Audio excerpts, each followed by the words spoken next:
우리가 과학을 하든 예술을 하든 그리고 정치나 경제 무엇이든지 가장 중요한 출발점이 뭐겠습니까? 저는 그것을 관철이라고 생각합니다. 관철하는 것. 그렇기 때문에 우리가 이 세상을 살다 보면은 건상건상 사는데 무언가를 유심히 생각하고 관심이 있었을 때 거기에서 비로소 의미가 생겨나고 무엇인가를 발명하게 되고 발견하고 그렇게 해서 오늘날 우리가 살고 있는 문화와 문명이 시작이 됐다. 그렇기 때문에 한 사람 한 사람이 이 세상을 어떻게 사는가, 내가 어떻게 나에게 주어진 삶을 사는가 할 때 제일 중요한 키워드가 관찰이고, 나는 사물을 관찰하고 의미 있게 그것을 발전시키고 내 것으로 만들어 가고 있는가 하는 스스로 질문을 해보면 내가 관찰자인지 방관자인지 눈 감고 사는 사람인지를 알 수가 있을 것입니다.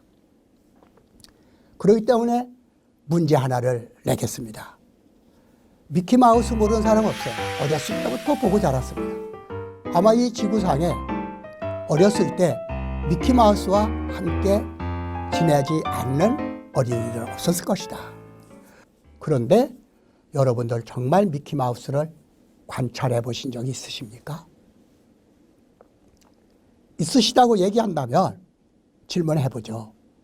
미키마우스의 손가락이 몇 개죠? 여러 군데서 제가 물어봤지만 미키마우스의 손가락이 몇 개인지 정확하게 맞추는 사람은 틀린 대답보다 훨씬 많다는 것을 알 수가 있습니다.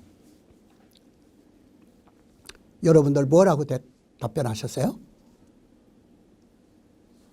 한 개는 아닐 테고, 두 개? 세 개? 네 개? 다섯 개? 미키마우스는 말이 생쥐지. 사람하고 똑같이 말하고 기뻐하고 화내고 장난치고 인간하고 똑같이 만들어진 게 미키마우스다. 그러니 손가락도 5개일 것이다 라고 얘기하는 사람이 있을 거예요. 어떤 사람은 그러죠. 아무래도 그게 쥐인데 사람하고 손가락이 5개면 그거 되겠느냐. 쥐의 특징고 꽁지도 있잖느냐. 그러니까 모르면 몰라도 사람 손은 아닐 거고 아마 3개쯤 될 거다. 3개. 결국 3개냐 5개냐가 답이 제일 많습니다. 실제로 몇 개지요? 5개보다는 하나 적고 3개보다는 하나 많은 4개입니다. 보십시오. 이거 미키마우스의 손을 본따 가지고 명함을 꽂는 하나의 작은 이 문방구 비슷한 건데 분명히 하나, 둘, 셋, 넷입니다. 여러분들이 유난히 그리고 유심히 뭔가 마음이 미키마우스에서 쏠려서 1초만 관찰을 했어도 미키마우스의 손이 4개라는 것을 알고 있었을 텐데 여기에 대한 답변을 못하는 걸 보면 여러분들은 지금까지 나는 미키마우스 알아 하지만 사실은 건상건상 봤지 자세히 뜯어보질 않았다는 거예요. 물론 여러분들이 그렇게 말할 사람이 있겠죠. 관찰, 그게 뭐 이렇게 중요하죠? 미키마우스의 손가락이 4개인지 5개인지 3개인지 그게 뭐 중요하죠? 라고 말할 겁니다. 아니죠. 미키마우스의 손가락이 왜 5개로 안 했을까? 이 만화를 만든 월트 디즈니는 이 3개의 일종의 어린이들의 영웅인 캐릭터를 왜 그 손을 사람처럼 5개로 하지 않고 4개로 했을까? 왜 3개로 하지 않고 4개로 했을까? 관찰 다음에는 의문이 드는 거예요. 호기심이 생기는 거예요. 생각해 보세요. 이게요, 미키마우스의 만화를 그리려면 엄청 수천 수만 개의 미키마우스를 그려야 됩니다. 그때마다 손가락을 5개씩 그려보세요. 시간도 그렇고 노력도 한 장 그릴 때는 상관이 없는데 수십 개를 그리다 보면은 5개를 그리다 보면은 코스트가 훨씬 많이 들어요. 그럼 옆에 사람이 그렇게 그 3개 그리지? 3개 그리면 2개 더 안 그리니까 더 좋지? 그러나 3개를 그리면 사람들이 금시 눈에 띄게 되는 거예요. 미키마우스는 사람처럼 생겼는데 손가락이 3이야. 눈에 금시 띈다는 거죠. 4개면은 5개와 3개 중간이기 때문에 약간 적고 약간 많기 때문에 이것이 4개가 가장 중요한 것이다. 월트 디스니가 미키마우스를 손가락을 4개로 한 것은 기가 막힌 관찰자야. 그는 만화를 그리기 전에 월트 디스니가 한참 어렵게 살 때 갤레지에서 차고에서 산 적이 있다. 그때 그 생쥐 한 마리가 나와가지고 밤낮 그 친구하자고 오는 거예요. 먹을 때 빵만 먹으면 오는 거예요. 그러니까 외롭고 하니까 그 생쥐에게 빵을 줬다는 거예요. 그때 생쥐를 친구로서 외로운 하나의 자기 파트너로서 아주 예민하게 관찰을 했는데 생쥐의 발은 약간 다른 것도 있지만 스탠다드가 실제 쥐의 발은 4개예요. 이 기가 막힌 과학적 생물학적인 것이죠. 4개예요. 그래 관찰 기가 막히게 했다는 거예요. 어렸을 때 우리가 늘 보던 조각이 하나 있죠. 조각하면 뭐가 떠올라요? 로댕의 생각하는 사람. 저 버스 광고판에도 나옵니다, 이거. 그래서 이 로댕의 조각을 모르는 사람 없어요. 근데 물어볼까요? 우선 로댕이 생각하는 사람이라는데 무엇을 생각하고 있는 것 같은지요? 생각하는 사람이라는데 뭘 생각할까? 앉아있는 모습으로 봐서 즐거운 생각일까? 혹은 고민일까? 고통일까? 보통 사람은요, 생각하는 사람이니까 그냥 생각하는 사람이다 이렇게 봤죠. 이것을 뭘 생각하느냐 하는 생각을 가지고 본 사람은 여러 군데 내 강의하면서도 물어봤지만 거의 없어요.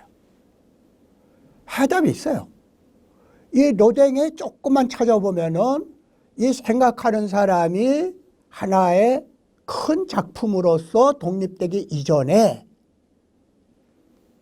단테의 신곡에 나오는 지옥의 문, 큰 작품입니다. 이 지옥의 문 제일 꼭대기에 똑같은 생각하는 사람이 이렇게 밑을 내려다보고 있습니다.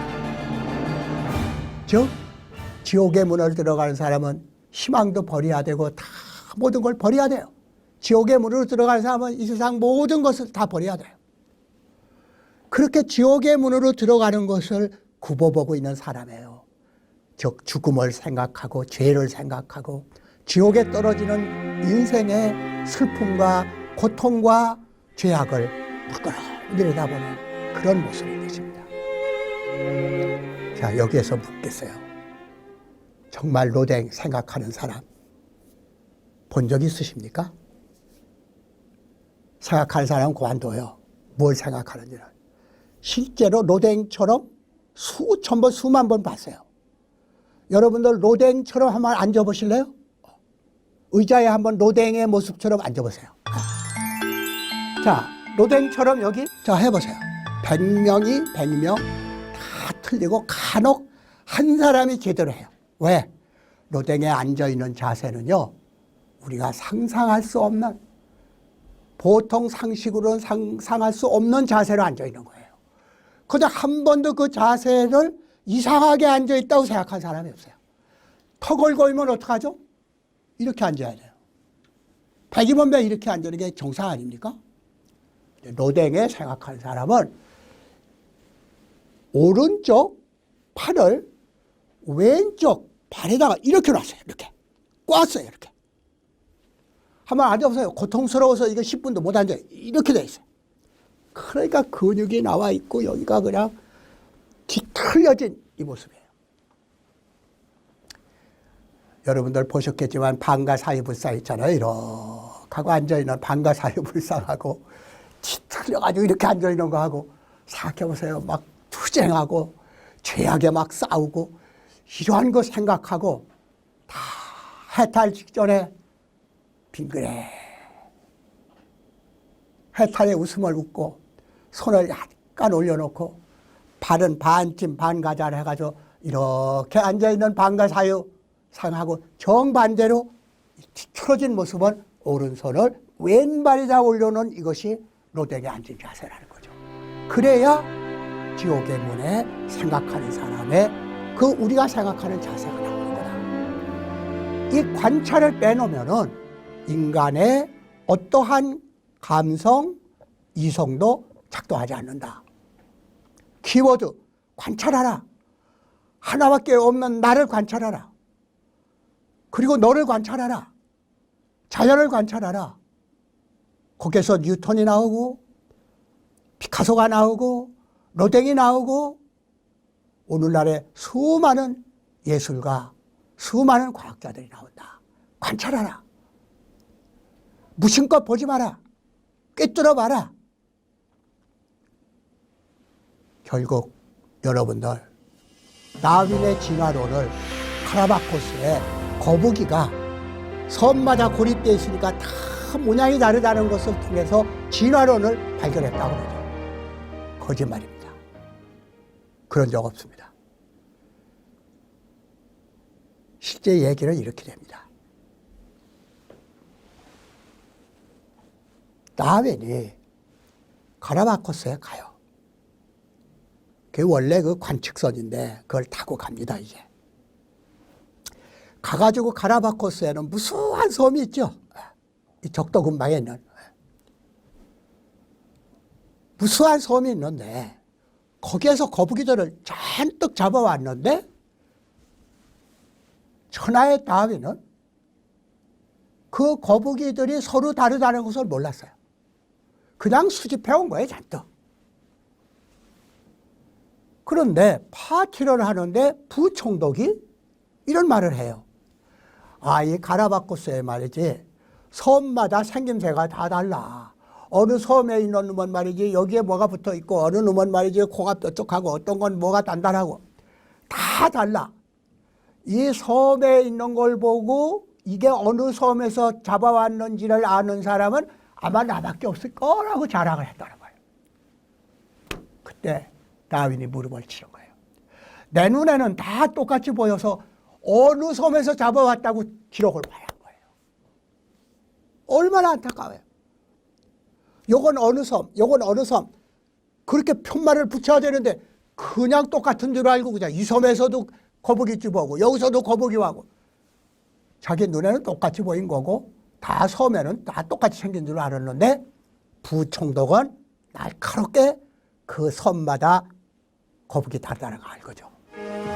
다윈 진화론을 얘기해 카라바코스에 거북이들이 제각금 다 다르다는 건 후에 훨씬 뒤에 논문을 쓸 때 그런 것이지 당시에는 카라바코스에 거북이들이 서로 다르다는 것을 부총독이 일러주지 않았더라면 어쩌면 그는 카라바코스의 거북이가 그의 진화론을 도와주는 결정적 역할을 못했을 것이다.